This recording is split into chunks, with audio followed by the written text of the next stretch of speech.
Assalamualaikum. Tahan nafas kalian. Jangan berkedip. Dan tolong jauhkan anak-anak kecil dari layar ini. Karena apa yang akan saya tunjukkan adalah pemandangan paling menjijikkan dan paling menyedihkan dalam sejarah agama manusia. Coba bayangkan ini. Kalian masuk ke sebuah bangunan megah dengan arsitektur gotik yang menjulang ke langit. Kalian melihat kaca patri warna-warni yang indah. Kalian melihat mimbar tempat dulu kitab suci dibacakan. Tapi tunggu, apa itu yang ada di atas altar? Bukan roti, bukan anggur, bukan salib, tapi meja DJ yang berdentum keras. Apa itu yang mengalir di lantai tempat dulu jemaat berlutut menangis? Bukan air mata tobat, tapi muntahan pemabuk dan tumpahan alkohol. Apa itu yang terjadi di ruang pengakuan dosa? Bukan pengampunan, tapi transaksi prostitusi terselubung di dalam klub malam. Kalian pikir saya sedang mengarang cerita horor? Kalian pikir ini adegan film apokalips? Bohong! Ini adalah realita hari ini di jantung Eropa. Ini adalah wajah asli dari benua yang katanya pusat kekristenan. Gereja-gereja megah yang dulu dibangun dengan darah dan emas, sekarang diobral murah di pasar properti. Dijual kiloan seperti daging busuk dan diubah menjadi bar, diskotik, arena skateboard, bahkan gudang rongsokan. Mereka, tetangga sebelah kita yang sombong itu, sering berteriak di media sosial. Kristen adalah agama yang menang. Yesus adalah Raja Eropa. Hah? Buka mata kalian. Raja macam apa yang istananya dijual untuk jadi tempat dugem? Ini bukan sekadar penurunan statistik. Ini adalah kiamat teologis. Ini adalah bukti mutlak bahwa Tuhan mereka telah meninggalkan bangunan itu dan umatnya telah membuang agama mereka ke tong sampah sejarah. Selamat datang di zona merah catatan Muslim baik. Hari ini kita tidak akan bicara manis. Kita akan bicara data, fakta, dan realita yang menyakitkan. Kita akan telanjangi kebohongan terbesar abad ini, bahwa Kristen masih relevan di Barat. Kita akan buktikan bahwa kekristenan di Eropa sedang mengalami sakaratul maut yang memalukan, dan Islam sedang bersiap mengambil alih tongkat estafet peradaban. Siapkan mental kalian, karena video ini akan menghancurkan ilusi superioritas Barat sampai ke akar-akarnya. Saudara-saudaraku yang cerdas dan juga para apologet Kristen yang mungkin sedang menonton ini dengan tangan gemetar. Kalian sering sekali menyerang Islam dengan tuduhan agama terbelakang, agama gurun, atau agama kekerasan. Kalian membuat video-video dengan narasi angkuh, seolah-olah teologi Trinitas kalian adalah puncak pencapaian akal manusia. Kalian membanggakan katedral-katedral megah di Eropa sebagai bukti kebenaran iman kalian. Dengar baik-baik, itu semua adalah halusinasi. Itu adalah mimpi di siang bolong. Katedral yang kalian banggakan itu sekarang hanya cangkang kosong. Isinya hantu, isinya debu, dan isinya adalah para turis yang cuma mau selfie, bukan mau ibadah. Sementara kalian sibuk menyerang Nabi Muhammad Shallallahu Alaihi Wasallam di YouTube, benteng pertahanan kalian sendiri di London, di Berlin, di Amsterdam, di Paris sedang runtuh, terbakar dan dijual kepada penawar tertinggi. Mari kita bedah fenomena desakralisasi ini, sebuah istilah sopan yang dipakai Vatikan untuk menutupi aib mereka. Apa arti desakralisasi? Artinya, Tuhan sudah diusir dari gedung ini, silahkan dipakai untuk maksiat. Lihat datanya, di Belanda diperkirakan 1.000 gereja akan tutup dalam beberapa tahun ke depan.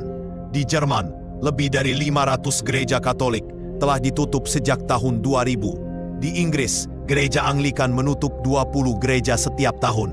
Kenapa? Apakah karena mereka kekurangan uang? Bukan, Eropa itu kaya raya. Gereja-gereja itu ditutup karena tidak ada lagi orang yang mau masuk ke sana. Bangku-bangkunya kosong melompong. Hanya diisi segelintir nenek-nenek tua yang sebentar lagi meninggal dunia. Generasi muda Eropa, mereka lebih memilih clubbing, main game, atau tidur di hari Minggu daripada mendengarkan dongeng Trinitas yang tidak masuk akal. Lalu, apa nasib gedung-gedung suci itu? Inilah bagian yang paling menyayat hati bagi mereka dan paling ironis bagi kita. Di Inggris, ada gereja yang diubah menjadi bar dan klub malam bernama The Church. Di sana, di tempat yang dulunya dianggap kudus, sekarang wanita-wanita berpakaian minim menari di atas tiang, pole dancing. Orang-orang mabuk sambil berteriak di bawah salib yang masih menempel di dinding sebagai hiasan vintage. Di Belanda, gereja diubah menjadi skate park, arena skateboard. Anak-anak muda meluncur, melompat, dan menginjak-injak lantai yang dulu disucikan dengan air baptis. Di Spanyol, gereja diubah menjadi restoran mewah. Meja altar tempat perjamuan kudus diganti menjadi meja makan, tempat orang melahap babi guling. Bahkan ada gereja yang diubah menjadi supermarket, gym, sampai toko buku. Bayangkan betapa hinanya. Rumah Tuhan disulap menjadi tempat transaksi duniawi. Di mana kuasa Roh Kudus yang katanya menjaga gereja? Di mana janji bahwa alam maut tidak akan menguasainya? Kenyataannya, hukum pasar yang menguasainya. Ketika dagangan agama Kristen tidak laku, tokonya gereja bangkrut dan asetnya dilelang. Ini adalah bukti bahwa kekristenan di Eropa bukan lagi agama yang hidup, tapi bisnis yang gagal. Sekarang, mari kita masuk ke analisis mendalam. Kenapa ini bisa terjadi? Kenapa orang Eropa yang nenek moyangnya rela mati demi salib di perang salib, sekarang justru membuang salib itu ke tong sampah? Tetangga sebelah channel-channel apologet Kristen sering bilang, Islam itu agama yang tidak logis, Kristen itu agama yang rasional. Hah? Jangan bikin saya tertawa. Justru sebaliknya, orang Eropa meninggalkan Kristen karena teologi Kristen itu tidak masuk akal. Manusia modern di Eropa yang sudah terdidik dengan sains dan logika, muak dengan dogma-dogma yang memaksa mereka mematikan otak. Pertama, dogma Trinitas. Mereka dipaksa percaya 1 tambah 1 tambah 1 sama dengan 1. Tuhan itu 3 tapi 1. 1 tapi 3. Ini matematika gila. Orang Eropa yang rasional menolak ini. Mereka bertanya, kalau Tuhan itu Bapa, Anak dan Roh Kudus, kenapa yang mati cuma anak? Kenapa Bapa tidak ikut mati? Kalau mereka satu, harusnya semua mati dong. Gereja tidak bisa jawab. Gereja cuma bilang, itu misteri iman. Hah, misteri adalah kata sandi untuk kebodohan. Kedua, dogma penebusan dosa.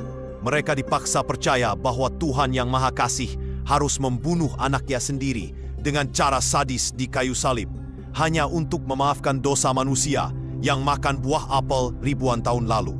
Ini adalah konsep Tuhan yang psikopat. Orang Eropa yang menjunjung tinggi keadilan hukum menolak konsep menghukum orang tidak bersalah demi membebaskan orang bersalah. Itu tidak adil. Itu biadab. Ketiga, dogma dosa warisan. Bayi baru lahir yang suci bersih divonis menanggung dosa Adam dan terancam neraka kalau tidak dibaptis. Ini adalah pelecehan terhadap akal sehat dan rasa keadilan. Akibatnya, otak orang Eropa memberontak. Mereka mengalami apa yang disebut dekristinasiasi. Mereka menjadi ateis, agnostik, atau sekuler, bukan karena mereka jahat, tapi karena agama yang ditawarkan kepada mereka, Kristen, gagal memuaskan dahaga intelektual mereka. Kristen di Eropa runtuh karena beratnya beban kebohongan yang mereka pikul sendiri selama 2000 tahun. Pondasi pasir itu akhirnya ambruk diterjang ombak rasionalitas. Dan jangan lupakan faktor kedua yang lebih menjijikkan, skandal moral gereja. Kalian bicara soal kasih, bicara soal kekudusan, lihatlah fakta di lapangan. Ribuan kasus pelecehan seksual terhadap anak-anak, pedofilia, dilakukan oleh para pastor, uskup, dan kardinal di seluruh Eropa. Di Irlandia, di Jerman, di Prancis, di Polandia. Para wakil Tuhan ini ternyata adalah predator seksual yang memangsa domba-domba kecil mereka sendiri. Dan apa yang dilakukan Vatikan selama puluhan tahun? Apakah mereka menghukum pelakunya? Tidak. Mereka menutupinya. Mereka memindahkan pastor bejat itu ke paroki lain supaya bisa memangsa korban baru. Skandal ini meledak dan menghancurkan sisa-sisa kepercayaan orang Eropa terhadap institusi gereja. Mereka berpikir, kalau pemimpin agamanya saja bejat seperti setan, buat apa kita ikut agamanya? Inilah yang membuat gereja kosong. Rakyat Eropa jijik.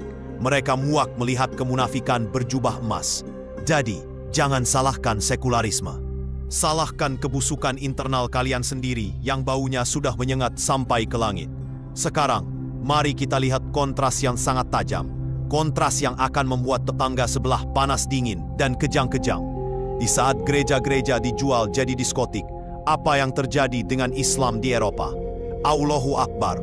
Islam sedang mengalami ledakan demografi dan spiritual yang tak terbendung. Di London, di Paris, di Berlin, masjid-masjid penuh sesak.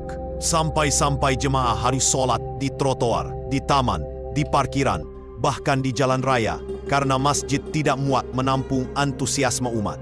Dan tahukah kalian siapa yang membeli banyak gereja yang bangkrut itu? Komunitas Muslim.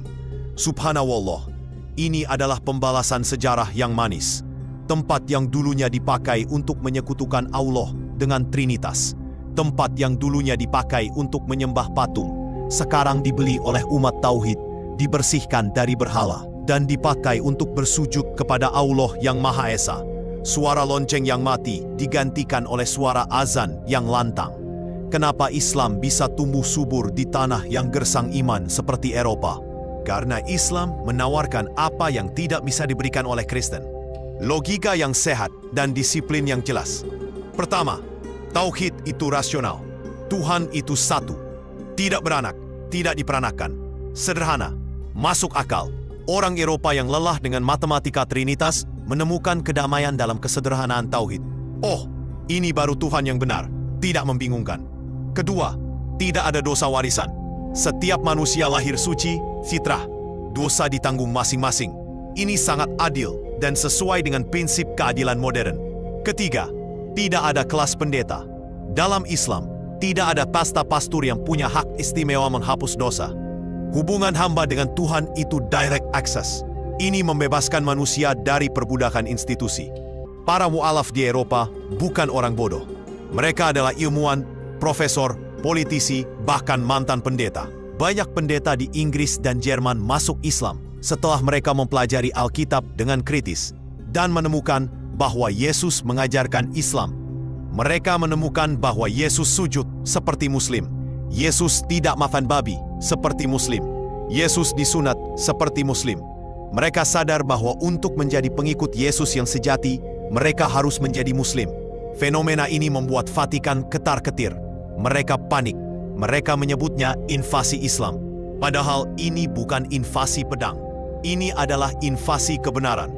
Kebenaran itu seperti air. Dia akan mencari celah dan mengisi ruang kosong.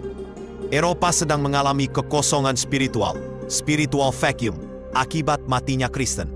Dan hukum alam berkata, kekosongan pasti akan terisi. Dan satu-satunya air jernih yang tersedia untuk mengisi jiwa-jiwa yang kering itu adalah Islam.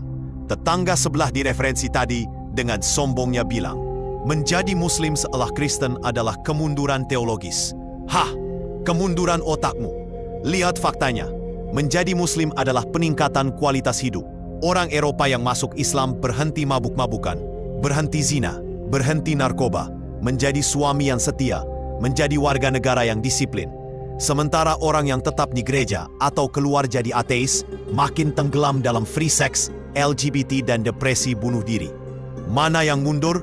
Mana yang maju? Islam menyelamatkan peradaban Eropa dari kehancuran moral. Jika bukan karena imigran Muslim dan mu'alaf, Eropa hari ini mungkin sudah punah karena tingkat kelahiran mereka minus. Mereka malas punya anak karena hedonisme. Islamlah yang membawa kehidupan kembali ke benua tua yang sekarat itu. Coba renungkan ini, wahai para apologet Kristen yang masih ngeyel. Dalam Alkitab kalian sendiri Yesus berkata, dari buahnya lah kamu akan mengenal mereka. Matius 7 ayat 20. Mari kita lihat buah dari pohon kekristenan Eropa hari ini. Gereja kosong melompong. Gedung gereja dijual jadi bar dan tempat pelacuran. Generasi muda ateis dan membenci agama. Skandal seks pastor di mana-mana. Buahnya busuk, buahnya berulat, buahnya mati. Jika pohonnya sehat, ajarannya benar, buahnya pasti segar. Tapi karena buahnya busuk, itu bukti mutlak bahwa pohonnya, teologinya sudah mati dari akarnya. Yesus sendiri yang memvonis kalian. Sejarah telah menghakimi kalian. Dan jangan lupa satu nubuat mengerikan.